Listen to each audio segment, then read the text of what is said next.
And 10 Stoic strategies to stay calm, even in chaos.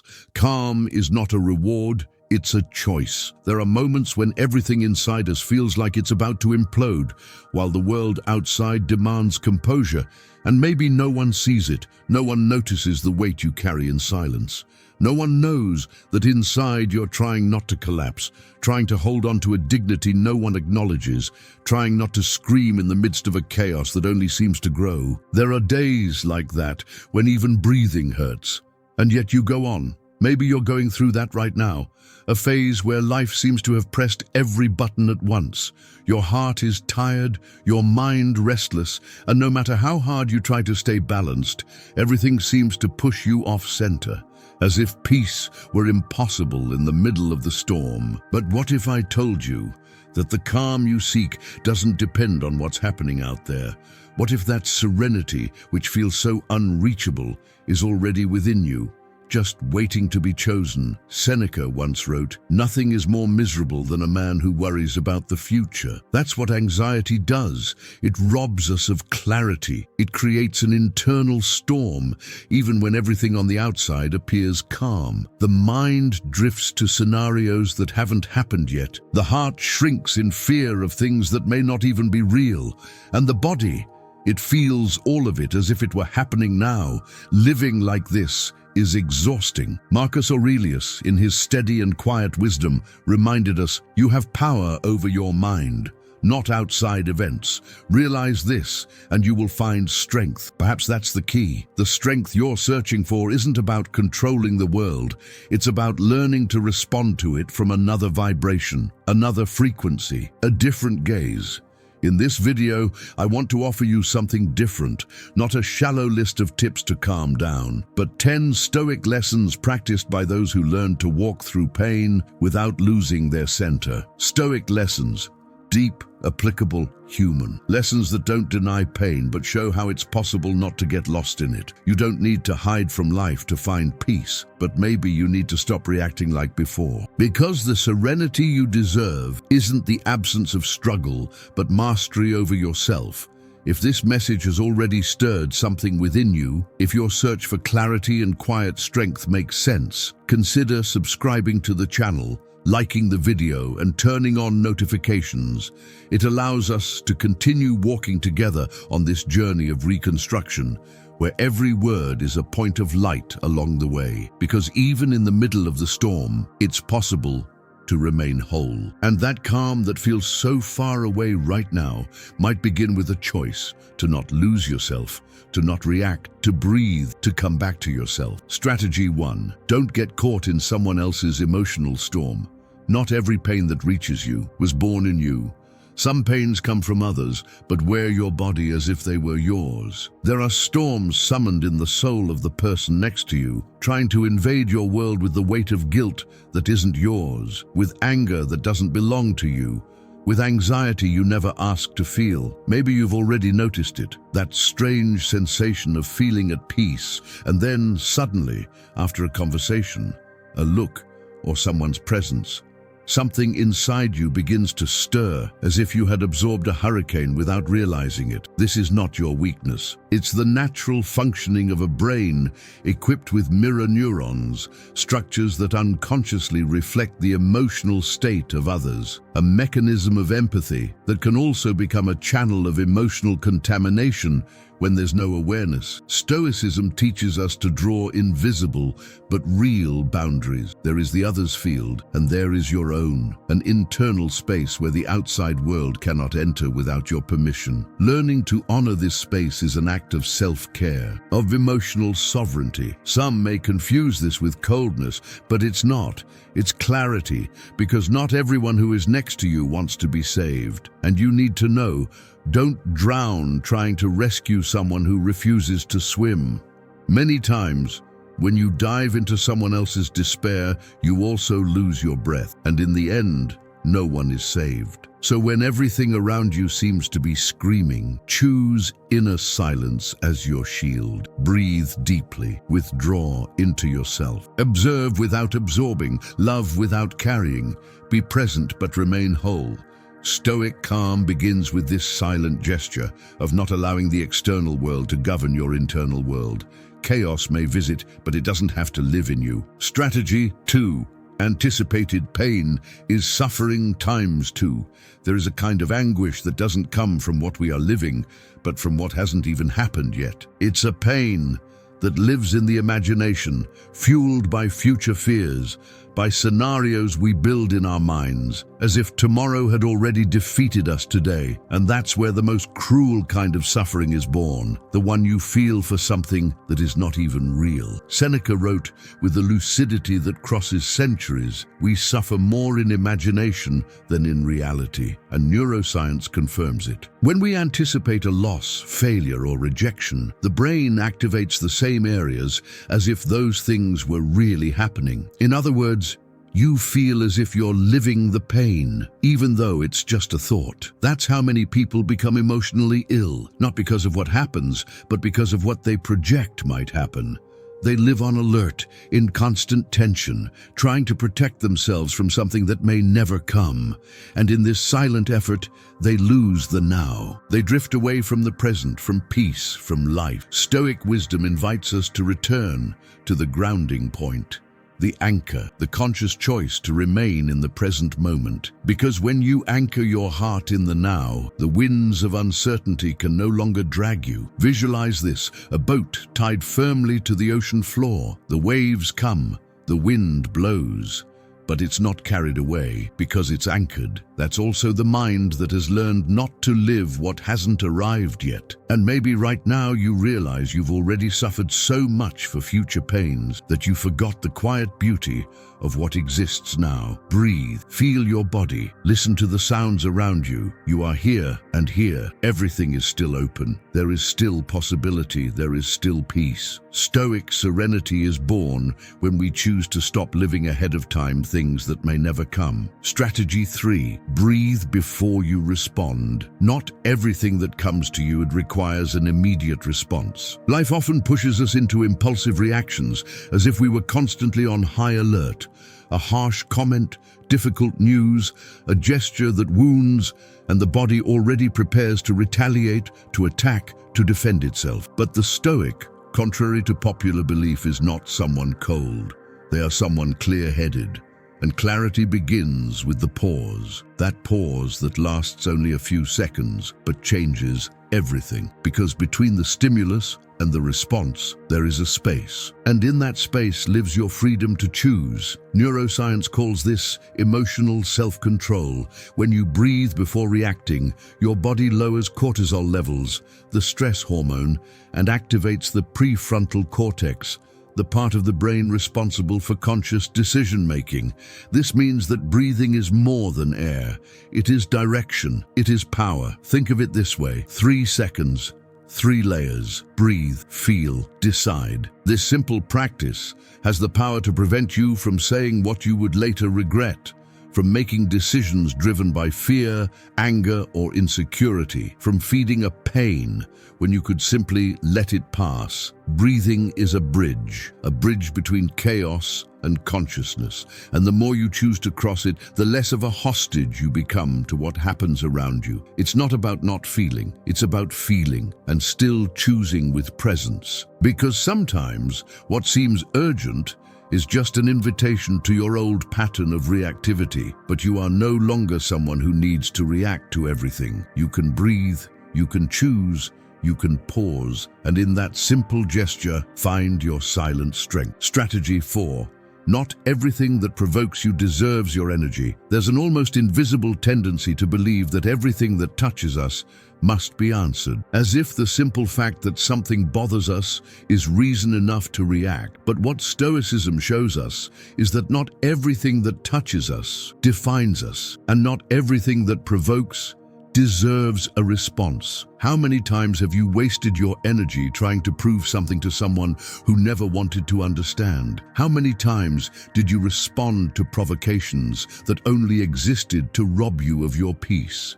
And in the end, there was no justice, no relief, only a greater emptiness. Epictetus, with the clarity of someone who had already understood the traps of the mind, wrote, "If someone provokes you, know that it is your opinion that bothers you, not the provocation. The true disturbance is not in what was said. It's in what you believed about it. The mind, when untrained, absorbs everything, but when awakened, it chooses. And an awakened mind knows that there are provocations that are merely echoes of someone else's pain, trying to find shelter in you. But you are not a shelter for everything. You are not a home for other people's anger. You are sacred space, and you can protect that space with awareness. Faced with an attack, an unfair criticism, a passive-aggressive remark loaded with venom, breathe, retreat inward. Ask yourself, does this define me or does it just touch me? Because the answer you give the world says more about your emotional maturity than the attitude of the other. The lion does not roar at every mosquito. He knows who he is, and because he knows, he chooses silence as his answer. And that choice is not weakness, it's vibrational authority. Serenity begins the moment you stop giving importance to what only seeks to provoke a reaction. When you learn to stay centered, even when everything seems to pull you away from it. When you understand that your energy is sacred and can no longer be wasted on small battles. Strategy 5. Remember death to value the now. Life moves fast, but it doesn't always give notice. It shifts, transforms, and suddenly moves everything out of place. What today feels guaranteed, tomorrow might be just a memory. And still, many live as if time were infinite, as if there were guarantees, as if each sunrise were the universe's obligation. But Stoicism, with its direct and honest language, offers us a precious reminder. Memento Mori. Remember that you will die. It might sound harsh, even like a threat, but it isn't. It's a call to presence, a call to clarity. Seneca wrote, "While we delay, life passes." And perhaps this is one of the hardest truths to accept. We delay the hug, the honest conversation, the dormant dream, the reconciliation with ourselves. We delay because we believe there will be another moment, and there isn't always. When you remember death, not with fear, but with reverence, you begin to notice the quiet value of being alive. The value of a simple afternoon, of a silent coffee, of a small act of kindness, of a sunset you almost missed. Picture time as sand slipping through your fingers. You can't hold it, but you can feel it. And by feeling, you can choose to be fully present in each moment. It's not about living in urgency, it's about living with intention, about waking up and realizing that the one you love is still there, that your body is still breathing, that there's a new chance to live more truthfully. The Stoic, when reminded of his mortality, does not despair. He aligns. He becomes more present, more grateful, more real, because he understands that each moment could be the last. And for that very reason, he lives as if each moment were the most important. The sunset is beautiful because it doesn't last. So is life. Its beauty lies in the fact that it is not eternal. And when you remember this, you realize that the now is the greatest gift you've ever received. Strategy 6. True freedom is not being a slave to emotion. Emotion, when too intense, sweeps us away like a raging river. And before you know it, you're no longer present. You're submerged in fear, in anger, in sadness, unable to tell where the feeling ends and where your true self begins. It's as if something inside lost the steering wheel, and all you can do is react. But there is a difference between feeling and drowning, between living what pulses and being ruled by it. And perhaps this is one of Stoicism's most powerful lessons. Freedom is not doing everything you feel. Freedom is not being dragged by everything you feel. Epictetus said, "No person is free who is not master of himself." And what he meant is that self-mastery begins the moment you can look at an emotion without becoming it, to name it, recognize its presence, but not allow it to possess you. Neuroscience confirms intense emotions, when not observed, distort perception. You start to see threats where there are none, rejection where there's only silence, contempt where there was just distraction. And so, you begin reacting to ghosts created by the filter of your pain. But you can do it differently. You can train the inner observer, the one who says, "I feel anger, not I am anger." That changes everything. Imagine yourself at the river's edge. The water flows, fast, muddy, full of rocks. That is your emotion. But you are the bank. You are the observer. The one who chooses whether to dive in or sit in silence to understand what is passing through. That inner distance between feeling and reacting is where your freedom lives. Because when you learn not to be a slave to your own emotions, you begin to experience true calm, the kind that doesn't deny what is felt, but also does not get lost inside it. The kind of calm that is born in someone who, even in the middle of the storm, still knows who they are. Strategy 7. Don't seek peace in environments that feed conflict. Sometimes the place you insist on staying in is the same one silently destroying you, not necessarily through shouting or direct offense, but through slow wear, through the absence of respect, through the emotional frequency that keeps you in constant alert. It's possible to be physically safe and energetically drained. Maybe you've already felt this. A space that seems to drain your presence. Relationships where your light dims. Environments that turn every attempt at peace into tension.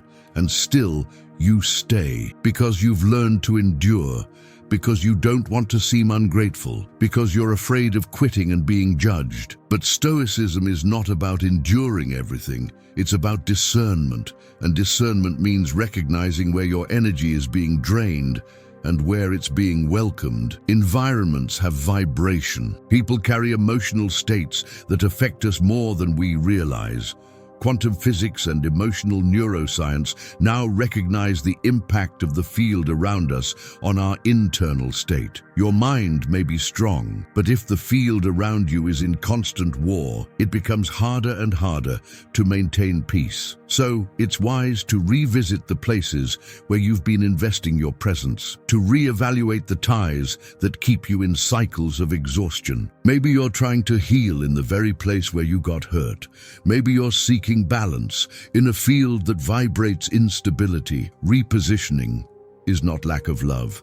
It's a sign of maturity, and it's not about abandoning others, but about remembering that your soul also needs care. It also needs to breathe. The serenity you're looking for might not be that far away, but perhaps it's outside the space where you insist on looking for it. The Stoic understands that peace is a personal responsibility, and it often begins with the place you choose to stay, because you don't need to prove your strength by staying where your soul is breaking. You deserve to be where your presence is nourished, not where it has to fight to survive. Strategy 8.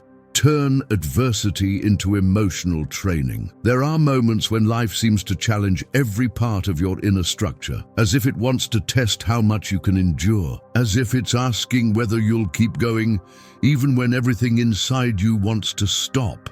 And maybe you look at this phase with frustration, with that question echoing in your chest. Why is this happening to me? But ancient wisdom, passed down through the centuries, offers a different perspective. Marcus Aurelius wrote, "The obstacle is the way." And when you hear this with an open heart, something within you begins to shift, because maybe what you're going through now isn't punishment. Maybe it's a forging process. Neuroscience calls this emotional plasticity.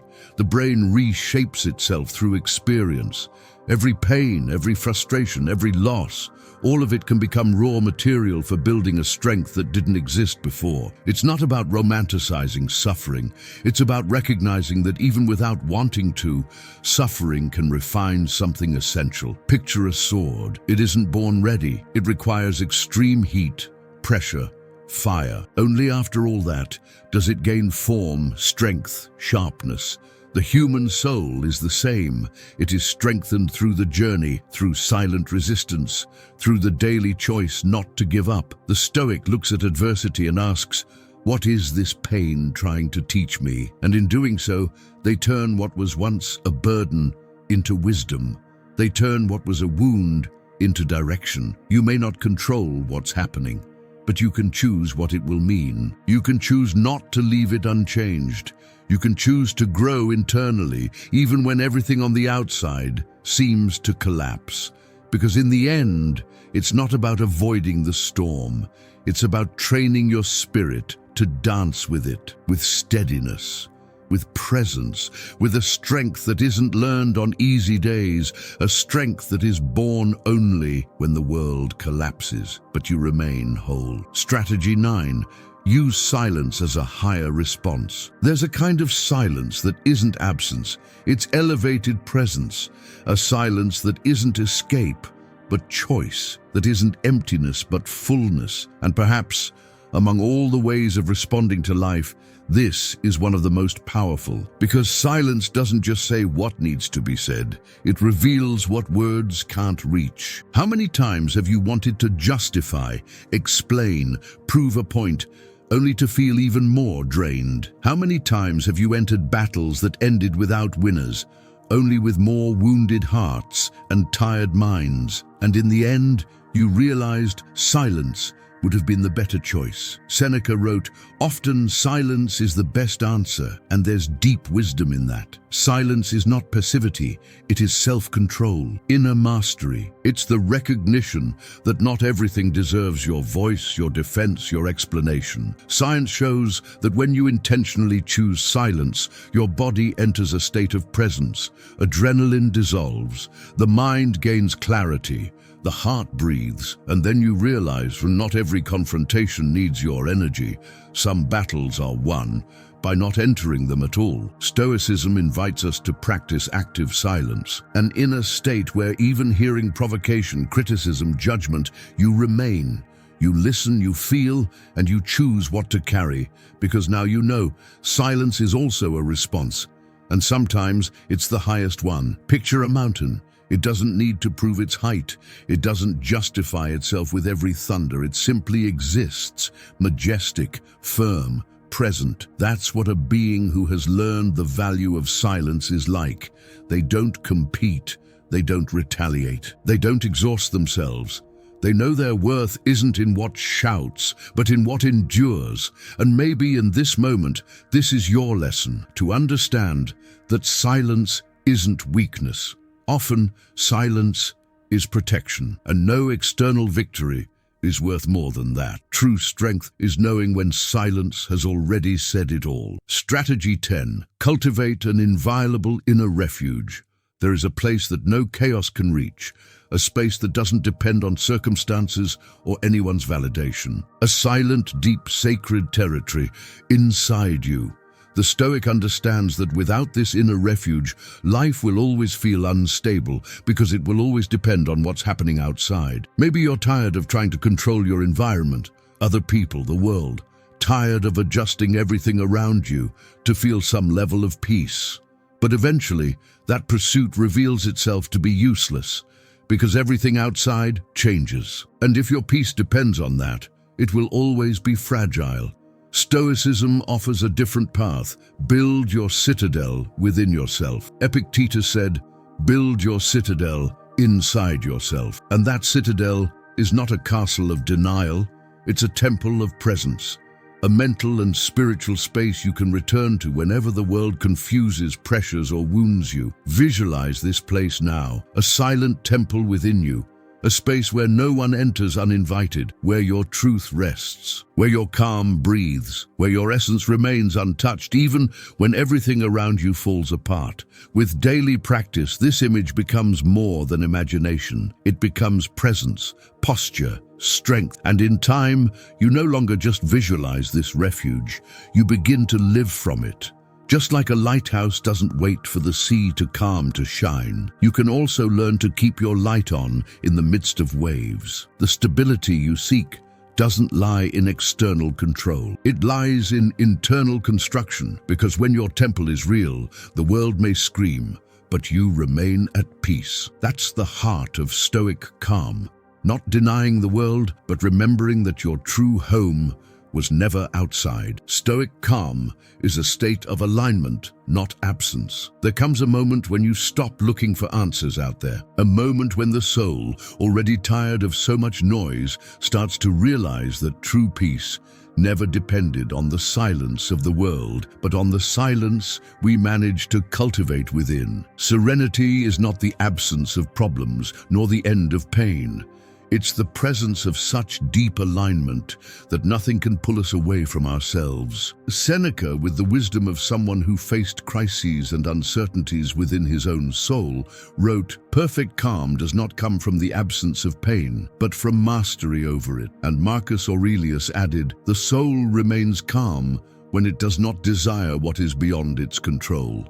These words, though ancient, still speak directly to what many feel today. The desire to stop fighting the inevitable, the desire to simply breathe in peace. Stoic calm is not resignation, it is awareness. It's the clarity that not everything will be resolved now, but that even so, you can remain centered. It's when you choose to stop struggling with what you can't change and begin directing your energy to what you can, your mind, your presence, your vibration. Maybe you're still trying to control something that should have been released long ago, trying to convince someone, fix the past, force a result. But what if from now on you simply asked yourself every day, what am I still trying to control out there? That question, if asked with honesty, can set you free. Because where there is control, there is tension. And where there is tension, there is no peace. The storm may last. The winds may blow longer than you'd like. But the Stoic is the one who has learned not to lose sight of the sky. Not to forget that behind every cloud, there is still a silent, intact, eternal blue. And it is in that inner sky that you can learn to dwell, not as an escape, but as a return, because your strength is not in resisting the world. It's in knowing that even when everything collapses, there is still a place within you where calm is already real. If this journey touched something within you, if this message echoed in your silence, consider subscribing to the channel, liking the video, and turning on notifications. That way we continue walking together, building with every word, a refuge of wisdom, presence, and healing. Because even when everything falls apart out there, you can still choose to remain whole, and that choice changes everything.